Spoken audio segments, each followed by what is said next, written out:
The San Diego Military Council members are charged with protecting the state and county's military economy. Mark Cafferty, president of the San Diego Regional Economic Development Corporation, joins me with more at What's at Stake. Welcome. Thanks, Peggy. I want to start out by saying Governor Brown said he established this council because as federal priorities shift to cybersecurity and new military technology, this council will work to expand defense industry jobs and investment in California. What kinds of technology specific to San Diego could he be talking about? Yeah, we are thrilled that the governor is doing this, and we think he's taking a great step for the state and for the region. As he speaks about that, all of it bodes quite well for San Diego. Cybersecurity is densely a part of San Diego's economy. People have heard a lot lately about the unmanned systems that we have in San Diego, but even just the traditional telecommunications and biotechnology that's so critical to San Diego's economy is critical to this effort. In the unmanned being the drones, we've heard a lot about that, but the cybersecurity we haven't heard a whole lot about. Tell us about what sort of cybersecurity companies are in San Diego. No doubt about it. We have some of the world's leaders here, ESET being one that's right downtown in San Diego and is very prominent. What the new defense plan tells us is that not only is there a pivot to the Pacific, which bodes well for San Diego, but that cybersecurity and unmanned systems are going to be two such critical parts of warfare and defense and information gathering in the future.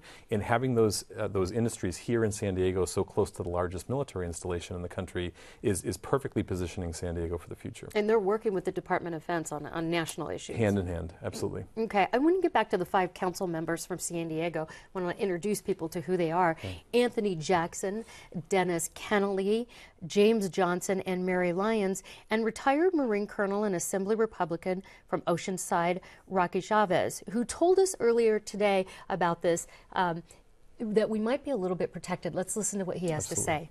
The last go-around, the Army and the Navy took some pretty significant hits in the central and northern California. I think in Southern California, with the emphasis shifting to the Pacific right now, and we'll probably see the San Diego still being protected. So he's talking about this Pacific Rim focus, where 60% of the Navy operations are supposed to be based on the West Coast. How would that really protect us?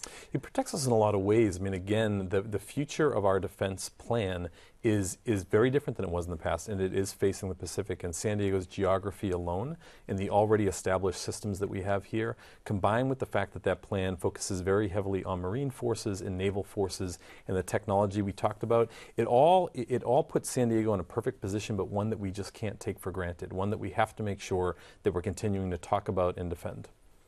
Let's talk about base closures. We had one base closure earlier, quite a ways back that turned out to be pretty good. But you've mentioned that maybe we don't want to keep saying that or going in that direction. How come? I think the reality is there will be a round of realignment and closure, or what we commonly refer to as a BRAC process.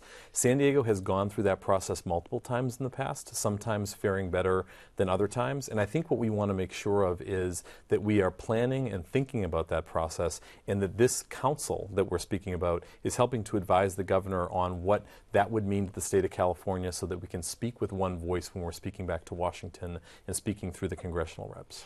The council, can they actually do? There's 5 members from here. I'm supposing they're going to be looking out for the interest of San Diego, but there's the other members as well that make up for it. What would you like to see them do? Well, they'll be looking out for the interests of the state, and to us that's perfect, because this is actually a statewide strategy. San Diego happens to be where 60 to 70% of all of our military assets in the state are, but this allows us to take a very large state, which oftentimes speaks with quite a splintered voice, and bring it together around one thing that is not only critical to the active duty, but to all the small businesses up and down the state that so critically rely on technology and defense in the military. And certainly plenty of them here in San Diego. Absolutely. Mark Cafferty, thanks so much for this update. Thank you for having us. Appreciate it.